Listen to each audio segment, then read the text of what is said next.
केंद्रीय कर्मचारियों के 18 महीने के रुके महंगाई भत्ते पर कोई राहत नहीं, 8वें वेतन आयोग पर चर्चा जारी। नई दिल्ली, केंद्र सरकार के कर्मचारियों और पेंशन भोगियों के लिए कोविड-19 महामारी के दौरान रोके गए 18 महीने के महंगाई भत्ते डीए का मुद्दा एक बार फिर गर्मा गया है। दिल्ली के सिविल सेवा अधिकारी संस्थान में हुई राष्ट्रीय परिषद की 63वीं बैठक में इस मामले को प्रमुखता से उठाया गया, लेकिन वित्त मंत्रालय ने साफ कर दिया कि फिलहाल इस बकाया राशि का भुगतान संभव नहीं है। महंगाई भत्ते का बकाया, सरकार की पुरानी स्थिति कायम। मार्च 2020 से जून 2021 तक की 18 महीने की अवधि के लिए केंद्रीय कर्मचारियों और पेंशन भोगियों का महंगाई भत्ता और महंगाई राहत डीआर रोक दिया गया था। कर्मचारी संगठन लगातार इस बकाया राशि के भुगतान की मांग कर रहे हैं। उनका तर्क है कि महामारी के कठिन समय में भी सरकारी कर्मचारियों ने अपनी जिम्मेदारियों का ईमानदारी से निर्वहन किया है और ये राशि उनके वेतन का एक हिस्सा है।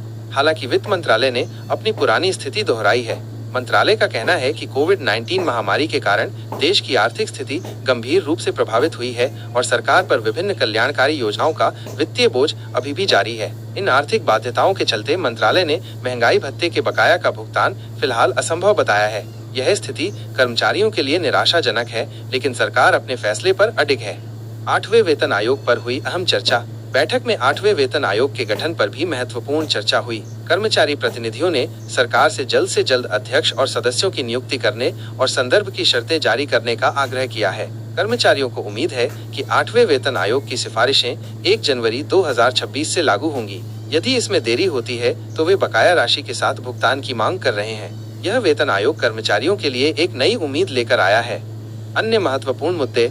इस बैठक में केंद्र सरकार कर्मचारी समूह बीमा योजना CGEGIS का मुद्दा भी उठाया गया। व्यय विभाग ने बताया कि उन्होंने इस बीमा योजना के लिए एक नया प्रस्ताव तैयार किया है, जो जल्द ही कर्मचारी पक्ष के साथ साझा किया जाएगा। इसके अलावा कर्मचारियों से जुड़े अन्य कल्याणकारी मुद्दों पर भी विस्तार से चर्चा हुई।